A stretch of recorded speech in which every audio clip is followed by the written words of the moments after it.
de todo lo que usted ha visto a lo largo de su vida como abogado? Bueno, en primer lugar, si yo tengo un lote independiente a mi nombre, registrado, yo lo puedo hipotecar. Pregunta, ¿qué banco me va a dar un préstamo con acciones y derechos?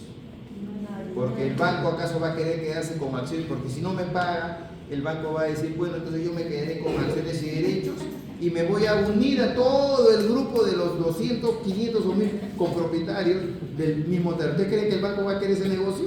No. Entonces no le va a dar ningún préstamo, ¿sí o no? Un lote individual registrado te permite hipotecar, porque solamente tú puedes hipotecar sobre lotes registrados a tu nombre.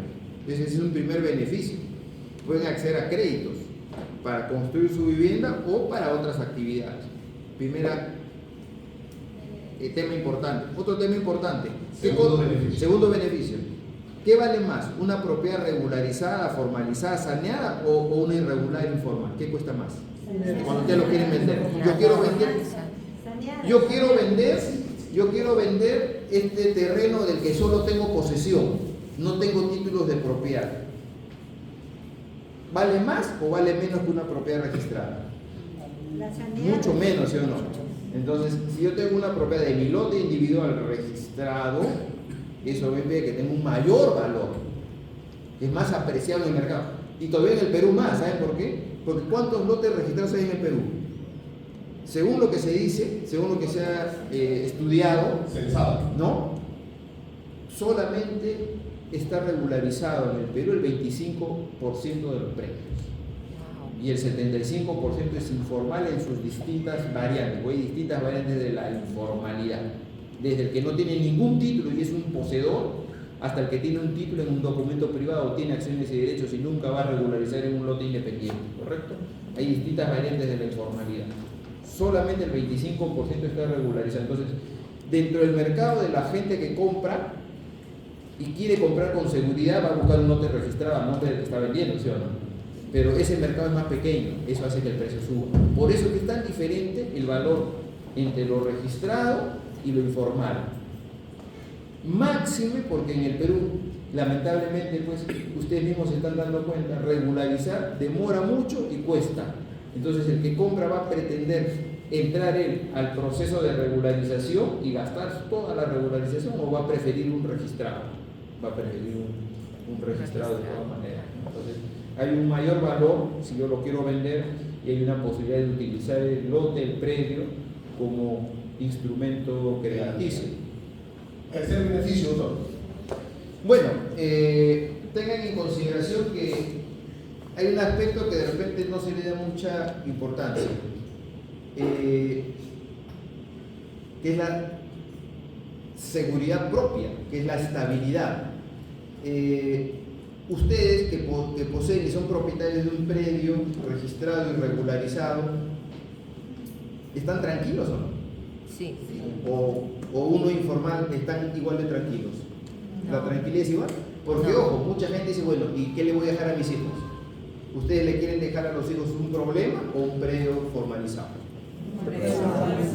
Entonces, hay un tercer beneficio que es la tranquilidad propia, para él y la familia. Porque si yo soy un informal, ¿qué riesgo tengo? Que mañana alguien me reclame, ¿o no? Que me reclame y termine yo siendo propietario y habiendo pagado, siendo lanzado. Hace poco, y tuve conocimiento de eso porque conozco a las personas, se produjo un lanzamiento en el sur de gente que había pagado, de gente que había comprado en acciones y derechos, ¿correcto? Y fueron lanzados después de que tenían posesión de 10 años, de 20 años. ¿Por qué? No solo por las acciones y derechos, sino también porque ese predio se superponía con otro más antiguo. Y entonces el propietario más antiguo ganó un proceso judicial y lo lanzó. Entonces fíjense ustedes que la informalidad no solamente me impide vender a un precio de mercado, no solamente me impide hipotecar, porque ninguno de ellos ha hipotecado, ninguno pudo hipotecar nunca, sino que además no me da tranquilidad. Ahí está el ejemplo. Pongan en las noticias, ¿no han escuchado ustedes Asociación Sumapacha? Sí. ¿Escucharon en el sur o no? Sí. Hectáreas de hectáreas, objeto de lanzamiento. ¿Cómo? Si tenían 10 años, 20 años en posesión, habían pagado, no eran invasores, ¿eh? Eso que dicen, estos son invasores, los votamos, es mentira. Yo conozco el caso. Esa gente ha comprado, ha pagado, tienen escrituras públicas pagan a la municipalidad, están inscritos en acciones y derechos, pero superpuestos con un propietario más antiguo. Mucho cuidado con la informalidad. Hay múltiples beneficios de la formalidad predial. Doctor José Verona, a ver, para que usted complemente. No, yo diría de que estos tres beneficios, primero, soy formal. Segundo, lo puedo hipotecar, lo puedo vender, puedo usarlo como derecho de garantía. Tercero, la tranquilidad personal. Cuarto, beneficio heredable. Yo soy informal, tengo una posesión, yo no soy heredable, por si acaso. Sí, no, y no le dejo ninguna tranquilidad, le dejo un problema a mis hijos. Entonces acá ustedes van a dejar una tranquilidad, una seguridad, un bien heredable, un bien hipotecable, un bien vendible y inscrito en el registro público. Pero en este orden de ideas, la siguiente pregunta que le tengo yo para usted, doctor Gunter, ¿cuáles son los riesgos que como usted, como abogado, urbanista, como un jurista del derecho urbanístico en el Perú, ve en Miami peruano? ¿Ve algún riesgo? Me preguntaron eso antes anterior. Me dijeron, ¿qué pasa si el propietario se llena de deudas, no paga y le quieren rematar los terrenos? Eso me preguntaron. Porque como están a nombre del propietario, que ya al escuchar esa pregunta ya se está escapando. No. ¿Y qué pasa si el propietario lo embarga, por ejemplo? No tiene deudas y no las paga. Bueno, yo le voy a decir lo siguiente que le respondí en esa ocasión a la persona que hizo la consulta. El día que salgan los lotes independientes, la pregunta es, ¿la gente va a tener su escritura pública o no? El día que salga su lote independiente, sí, ¿no? Inmediatamente tiene su escritura pública. Bueno, yo les digo que con su escritura pública registrada ya ningún embargo va a entrar ahí. Ya es imposible un embargo. Ya la deuda quedará del ex propietario, pero ya no es de la deuda de ustedes. ¿Correcto? Entonces, miren que la formalidad tiene otra ventaja que nos habíamos olvidado, que es evitar que me embarguen por deudas de otra persona. Porque como la propiedad puede estar a nombre de otra persona del anterior propietario, entonces ¿qué pasa si ese anterior propietario tiene deudas? Me pueden embargar lo que es mío, pero que sigue a su nombre, ¿sí o no? Claro. Ese riesgo también lo elimino con la propiedad registrada formal, con la habilitación urbana, con la realización de obras y con la independización de los lotes y todos inscribiéndose como propietarios de su lote. Elimino el riesgo. Que me preguntaron la semana anterior, ¿qué pasa si hay deudas del propietario? No va a haber ningún riesgo porque cada uno va a estar inscrito. Las deudas del propietario las pagará el propietario. Cada uno, al ser propietario de su lote, no tiene nada que ver con lo anterior. ¿Correcto? Voy a comentar una infidencia. Hace una semana usted me dice, José, pásame interesados en comprar. ¿Por qué un jurista de su talla recomienda Miami peruano? Yo en general, yo empecé a dictar derecho registral en el año 1999. ¿Cuántos años han pasado? Un cálculo rapidito. Casi un cuarto de siglo. Ya, no me convino dar la cifra, pero bueno, ya. Me perjudiqué a mí mismo. O sea, yo este tema lo vengo trabajando más de 20 años. Entonces siempre voy a recomendar la propiedad formal registrada, unido a la posesión, porque yo soy hincha de la posesión. Compren propiedad registrada, pero también pidan la entrega de la posesión, porque no les conviene, tengo registrado pero otro posee, eso tampoco les conviene, ¿eh? Eso tampoco, o sea, unan su propiedad registrada con posesión. No que le presté al primo, le presté a un vecino y se quedó y después resulta que ahora él es el dueño. Claro, por la posesión. Unan su propiedad registrada con la posesión. Entonces, todo lo que es propiedad registrada formal, ok. Con su urbanización y habilitación urbana, ok. Registrado mi nombre, ok. Eso. Pidan siempre eso. Pidan formalidad. Tal vez de repente el costo es un poquito mayor, pero ganan tranquilidad, ganan seguridad. No hay posibilidad de perder. Mírenlo así. Miren los beneficios colaterales: hipotecable, vendible a más precio, la tranquilidad de darlo en herencia, y yo no estoy sometido a los riesgos de que venga un propietario, correcto, antiguo, que siguió registrado y me pide el desalojo, cosa que ha pasado, cosa que se está viendo. Pongan en el internet, busquen Sumapacha y van a ver el problema que se presentó por comprar informalmente. No he invadido, no eran invasores, no eran usurpadores, eran compradores. Se quedaron sin nada. Fíjense ese riesgo. ¿Cómo lo evito? Urbanización, registro mi lote, un consejo adicional, tomo la posesión de mi lote, no lo abandono. ¿Ok? Doctor, nosotros en Miami Peruano vendemos los lotes con una escritura pública de compraventa de bien futuro. De hecho, es una institución nueva, poco usada en el Perú. ¿Cuán segura es?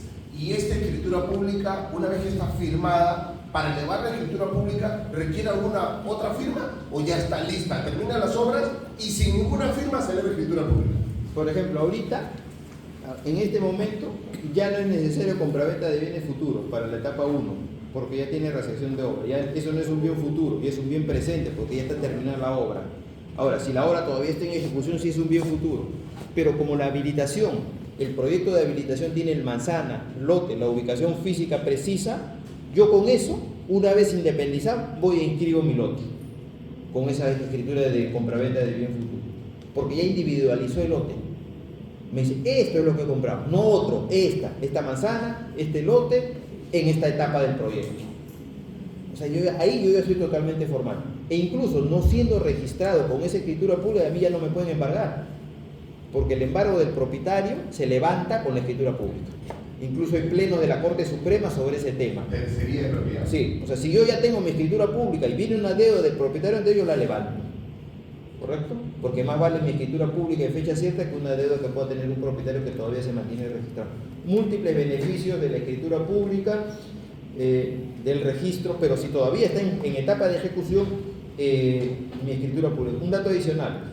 En este caso, en la primera etapa, pero ya terminó con recepción de obra, así que ya perdió importancia, pero si los que compraron al principio también tenían una seguridad adicional, que la resolución de aprobación del proyecto de habilitación es con venta garantizada. ¿Qué cosa significa eso? Que yo puedo inscribir esa venta ya. Bueno, incluso en proyecto yo lo puedo inscribir. Lo que pasa es que, como vimos en la diapositiva, demoró tanto la inscripción que ya se terminó la ejecución de obra, entonces ya perdió importancia. Pero si hubiese inscrito en su momento, ya podía inscribir antes, con solo proyecto, porque tiene autorización de venta garantizada, y la autorización de venta garantizada te permite justamente eso, pues inscribir la compraventa antes de tiempo, porque está garantizada. Muy importante eso, un elemento más de seguridad en una habilitación urbana, que es el caso aquí, de aquí. Así es. Nosotros tenemos artículo 2, venta garantizada. Venta garantizada. O sea, yo ya puedo inscribir con mi proyecto de habilitación. Eso, por ejemplo, en la etapa 2, si tiene venta garantizada, la gente lo tenemos. Ya puede inscribir. Una vez que se inscribe la habilitación, que hagamos camino acá con esta resolución del Tribunal Regional, hacemos camino y las segundas etapas vienen automáticamente con el criterio que va a servir no solo para Miami Beach, va a servir para un montón de peruanos que no pueden inscribir. Es un criterio que no solamente los va a beneficiar a ustedes, sino que va a beneficiar en general a la comunidad. Vamos a crear una jurisprudencia. Hemos creado el caso Miami Beach. Ustedes van a decir, mira, yo participé en ese proyecto, yo estuve ahí. Y se ha beneficiado, no solo me he beneficiado yo, se ha beneficiado mi primo, mi mamá, mi hermano, porque ellos también tenían el mismo problema. Es importantísimo lo que estamos acá trabajando. No solamente, una cosa es el aspecto de la urbanización, de la venta, pero acá también hay un aspecto jurídico importante, porque lamentablemente en el Perú hay mucha informalidad predial y lo que vamos a atacar aquí es que eso vaya desapareciendo. Poco a poco, pues las grandes cosas se van haciendo poco a poco. Esta resolución es un importantísimo avance. Cuenten con nosotros.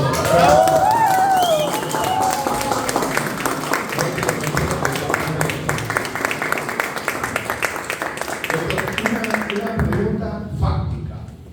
En su experiencia como jurista a lo largo de estos años, ha visto muchas veces la institución de la plusvalía, agrícolas, terrenos seriazos que se han convertido en condominios, en urbanizaciones, en barrios. En nuestro caso, este arenal se está convirtiendo en un condominio de casas de playa. ¿Cuán real es la teoría de la plusvalía? ¿Cuán real es de que sube el valor porque le pongo servicios, sube el valor porque le pongo centro comercial, sube el valor porque le pongo centro de salud, sube el valor porque llegan restaurantes y hoteles? Yo le voy a contar una cosa. Los económicos que dicen la inversión inmobiliaria la inversión económica más rentable es la inmobiliaria. Porque ustedes han visto inmuebles que bajen de precio. No. Yo no conozco. Una anécdota, a mi papá hace 50 años le dijeron, te vendemos terrenos en Javier Prado $1 el metro cuadrado. No, dijo, no hay nada, no pasa nadie por ahí, no, acá no. Y se fue a comprar un terreno que nunca subió de precio, en Javier Prado ahora sería multimillonario. Porque hubiera comprado 1000 metros cuadrados. ¿Cuánto cuesta 1000 metros cuadrados en Javier Prado? ¿Sí o no? Fíjense cómo es la plusvalía inmobiliaria. ¿Se dan cuenta o no? Es lo único que sube. El oro puede bajar, ¿o no? Sí, puede bajar. Sube y baja, pero el inmueble baja. No baja. ¿Sabe por qué? Porque la necesidad de vivienda es general. ¿Quién no quiere una vivienda? ¿Quién no quiere casa propia? ¿Quién quiere salir de la casa alquilada? Todo el mundo, ¿sí o no? ¿Quién no quiere una casa para diversión, para entretenimiento, para esparcimiento? Son sentimientos naturales del ser humano. La vivienda, el esparcimiento, la recreación. Y por eso cada día sube de precio. Nunca baja. Nunca se ha visto inmuebles que bajen de precio. La mejor inversión, según los economistas, es la inmobiliaria. Comparen. ¿Cuánto gano yo en un banco? Tengo mis ahorros y los pongo en el banco. ¿Cuánto recibo al año? ¿Cuánto más recibo al año? Siendo muy optimista, que será un 5% en plazo fijo, ¿sí o no? No lo puedo sacar.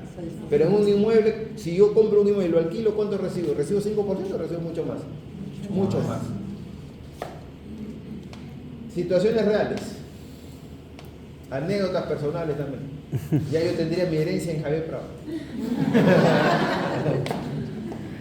Me he conformado con una herencia en San Juan de Lurigancho. Pero va a tener su herencia en Miami. Pero ahora ya no va a ser familia para la siguiente generación. A sus hijos. Una consultita en cuanto a la compra-venta de un bien futuro. La pregunta es, si uno compra de compra-venta con bien futuro, o sea, también quizá lo vais al contado, ya tiene derecho a posesión y ya tiene derecho a construir, o tendremos que esperar que todo el proyecto no, se que acabe la etapa. o toda la etapa se venda para recién tomar la posesión. No, que se o venda no. construir, o No, todo por eso. ejemplo, lo que solamente tú tienes que esperar es que acabe la ejecución del proyecto. Ya una vez que termina la ejecución del proyecto y se recepcionan las obras, ya tú puedes pedir tu licencia de edificación. O sea, por ejemplo, ahorita los que ya compraron etapa 1 ya pueden pedir licencia de edificación, pueden tener recepción de obras. Correcto. O sea, hay que esperar la etapa. La etapa que culmine la etapa de la habilitación, o sea, de la urbanización. Ya. Luego de eso ya tú puedes edificar. Ya tú puedes pedir tu licencia de edificación. Creo que acá incluso van a entregar unos planos, ¿no? Para que sobre esa base puedan edificar. Porque ya lo puedes pedir. Porque el predio es urbano, tú ya puedo pedir la licencia de edificación de predio urbano. Y ahora la edificación es en base a un modelo que la misma empresa lo da. Sí, creo que hay esa cuestión, ¿no? ¿No? Hay unos planos planos modelos, que sí. todos deben Sí. de construir. Creo que no es obligatorio, pero digamos te facilita, ¿no? Te facilita porque si no te tienes que hacer tú mismo tus propios planos. Y yo creo que en una urbanización de este tipo, mientras más simétrico y más homogéneo se va a ver mejor, ¿no? Mientras más homogéneo creo que se va a ver más bonito. Claro, ¿no? la construcción tiene que ser un solo modelo, ¿no? Un solo modelo. No es obligatorio, La pero fachada. es lo. La Creo que la fachada. fachada es lo único que se tiene que hacer. Adentro, Sí, claro. ya tú decides, ¿no? Sí. Ya. Pero es una cuestión Es estética. independiente, Sí. entonces, independiente. Es independiente, tú pides tu licencia de edificación, tú solito, no tienes que pedirle permiso a nadie, ni al doctor Verona, a nadie, ya te olvidas del doctor Verona, ya, una vez que tienes tu lote individual, chao, doctor Verona. Gracias. Ahí le aplicas esa frase que dice, si te vi no me acuerdo.